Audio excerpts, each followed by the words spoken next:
A paz do Senhor Jesus Cristo, aqui é seu irmão e conservo em Cristo, e chego até você nesse momento, através desse vídeo, para tratarmos da nossa lição de número 9, da nossa revista de discipulado.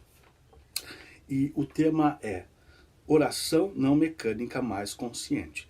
Se lembre que estamos tratando do Sermão do Monte. Estamos usando a redação de Mateus, os escritos de Mateus. E o Sermão do Monte se encontra no capítulo 5, 6 e 7 deste evangelho. Hoje vamos estudar a respeito da oração. Um assunto muito importante e significativo para nós. Capítulo 6, versículo 5 a 18 de Mateus. Eu vou ler apenas 4 versículos, quero ser rápido, meu irmão.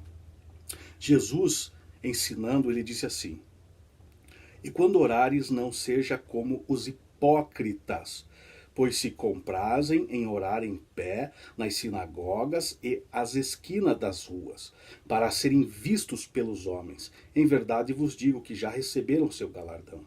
Mas tu, quando orares, entra no teu aposento, e fechando a tua porta, ora a teu pai que o vê em oculto. E teu pai que vê o que está oculto, te recompensará. E orando, não useis de vãs repetições, como os gentios, que pensam que por muito falarem serão ouvidos.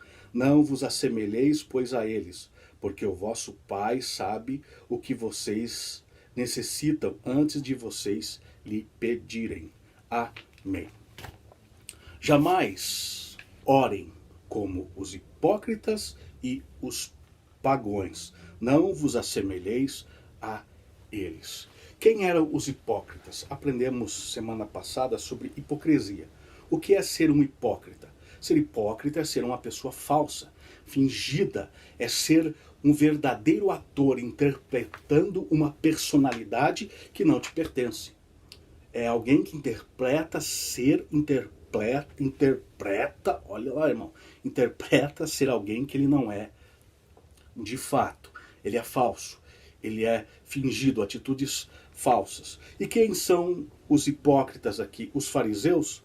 Sim, na maioria deles fariseus, escribas e pessoas que faziam parte do clero. Mas vamos deixar claro algo aqui. Ser um fariseu não é ser hipócrita. O grupo dos fariseus era um grupo muito sério na época. Homens tementes a Deus, observadores severos da Torá, da lei de Deus. Havia pessoas maravilhosas entre os fariseus. Mas havia entre eles os hipócritas, os falsos, que eram fingidos, aproveitadores, que se aproveitavam dos pobres, das viúvas, dos necessitados, que viviam uma falsa santidade diante da sociedade. Mas Jesus os conhecia por dentro. Eles estavam cobertos de santidade por fora, mas Jesus conhecia estes homens por dentro, no seu interior. Qual era o caráter, a índole destes homens? E Jesus os compara com sepulcros caiados. O que é sepulcro caiado? Sepulcro caiado é um sepulcro pintado a cal. Era costume naquela época. E ainda hoje no Oriente Médio encontramos sepulcros pintados a cal, como você vê aí no quadro do professor. Tá bom? Sepulcros pintados a cal. Bonitos por fora, reluzentes, brancos, limpos. Mas o que havia dentro desses sepulcros? Mortos, cadáveres, cheirava mal, havia carne podre em decomposição, e assim Jesus comparou os hipócritas, belos por fora, mas por dentro deles, no sentimento deles, no coração deles, havia morte, podridão, práticas de pecados nojentos contra Deus. E eles viviam um ritualismo falso, oravam, clamavam a Deus, devolviam dízimo, jejuavam, mas não se arrependiam de suas práticas pecaminosas. Eram orações vazias, sem sentimentos, sem verdade alguma, uma prática, um ritualismo frio. E a nossa oração não deve ser como a deles ensinou Jesus. As nossas orações devem ser sinceras, devemos nos arrepender de nossos pecados. Nossas orações não devem ser apenas uma prática ritualista, um compromisso ritualista, onde dizemos, opa, agora é hora de oração, eu vou orar. E daí pegamos e fazemos aquela oração sem sentimento, aquele ritual sem sentimento, uma oração recitada, decorada, ou seja, uma reza. Isso é uma reza. Reza quer dizer recitare do latim.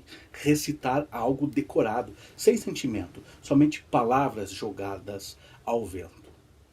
Não deve ser assim a nossa oração, porque quando oramos estamos conversando com o Pai e deve haver sinceridade, verdade na nossa oração, porque quando dobramos os nossos joelhos, estamos diante do trono do eterno Deus, da onde emana graça, misericórdia e socorro na hora da necessidade. Quando oramos, estamos diante desse trono e junto ao trono está Jesus Cristo, nosso sumo sacerdote, que intercede e advoga por nós em nossas necessidades. Porque assim como nós, ele foi tentado em tudo, provado em tudo, mas com uma exceção, sem pecado.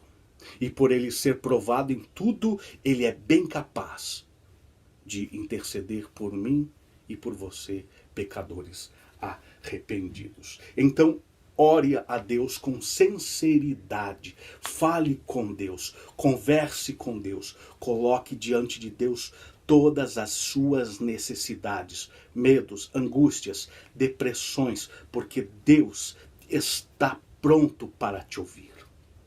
Quando eu falo depressões, eu estou falando dos altos e baixos da nossa vida, as dificuldades da vida de um cristão, os sofrimentos de um cristão.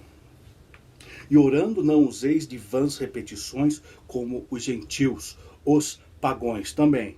Não seja como eles, não ore como os pagões. Os pagões, meus irmãos, eles oravam as suas divindades em seus templos, com grandes imagens feitas pelas mãos dos homens. Oravam, clamavam, gritavam e repetiam várias vezes o nome de sua divindade, pensando que a sua divindade ia os escutá-los, que ia atendê-los por muito falarem. A sua divindade estava lá, em algum lugar, na sua habitação. E de repente ela ouvia um clamor de muito longe. E ela ia procurar pela terra quem lhe clamava. Ela via o seu fiel lhe clamando, repetindo, se flagelando, gritando por si, por essa divindade. Então a divindade lhe respondia. Mas com o cristão não é assim. Jesus ensinou que Deus conhece as nossas necessidades. E antes de pedirmos alguma coisa a Ele, Ele já conhece tudo e já sabe de todas as coisas. Antes de dobrar os nossos joelhos, Ele já é conhecedor de todas as nossas necessidades. Mas tem muito crente que quando vai orar, ora duvidando. É como esses pagões, pensam que Deus não pode lhe escutar. E falam, será que Deus me ouve? Eu acho que Deus não me ouve mais, que Deus não me escuta mais. Somos seres humanos, temos sentimentos humanos. E muitas vezes parece que a nossa oração não passa do teto, mas é apenas um sentimento, meu irmão. Deus ouve todas as nossas orações. Deus nos escuta, meu irmão, quando oramos. Você, quando ora, você não se ouve? Você não sabe o que você está falando? Sim, você se ouve, você sabe o que está orando. Imagine Deus que te criou, que te fez, qual a Bíblia diz que os seus ouvidos não estão tapados nem agravados. Ele te ouve, meu irmão. A Bíblia diz que Deus, ele ouve até a murmuração de um ímpio. Se ele ouve a murmuração de um ímpio, ele não vai ouvir a oração de um justo? Ele ouve sim. E a Bíblia diz que a oração de um justo tem muito poder em seus efeitos. O que é a oração de um justo? Quem é um justo? O justo é aquele que teme a Deus. é aquele que tem fome e sede de justiça. É aquele que se humilha diante de Deus e leva uma vida de integridade. É alguém de fibra, de caráter. É alguém que obedece à palavra de Deus e ama a Deus sobre todas as coisas. Esse quando ora, a sua oração tem efeito, porque ele é uma pessoa justa diante de Deus. Meu irmão, não deixe de orar. Não deixe de orar. Não durma na sua vida de oração. Porque quando você dorme na sua vida de oração, saiba de uma coisa: quem mina o berço para você dormir em sua vida de oração é ele, o inimigo de nossa alma. Ele não quer que você ore, não. Ele quer te embaraçar. Ele quer te atrapalhar nessa vida. Ele quer fazer você estar todo embaraçado nessa vida e perder a sua comunhão com Deus através da oração. Mas não deixe de orar, meu irmão. Ore com sinceridade, ore com verdade. Não faça uma oração mecânica, mas seja uma oração sincera diante de Deus. Se derrame, suplique, clame, se necessário, peça socorro a Deus, porque Ele te ouve e Ele estenderá as suas boas mãos para te atender. Saiba que Deus escuta todas as orações e responde a todas, meus irmãos. A resposta de Deus pode ser sim, ou também pode ser espere um pouco, porque ainda não é o momento oportuno. Ou também a resposta de Deus pode ser não, mas a resposta de Deus é a melhor para a minha e para a tua vida. Nós servimos um Deus poderoso, um Deus grandioso, meu irmão. E Ele tem o melhor para nós. Deus te abençoe. Vou terminar aqui esse vídeo. Não vou me prolongar. Deus te abençoe. Essa é a minha palavra de oração. Deus te guarde. Deus te proteja. Em nome de nosso Senhor Jesus Cristo.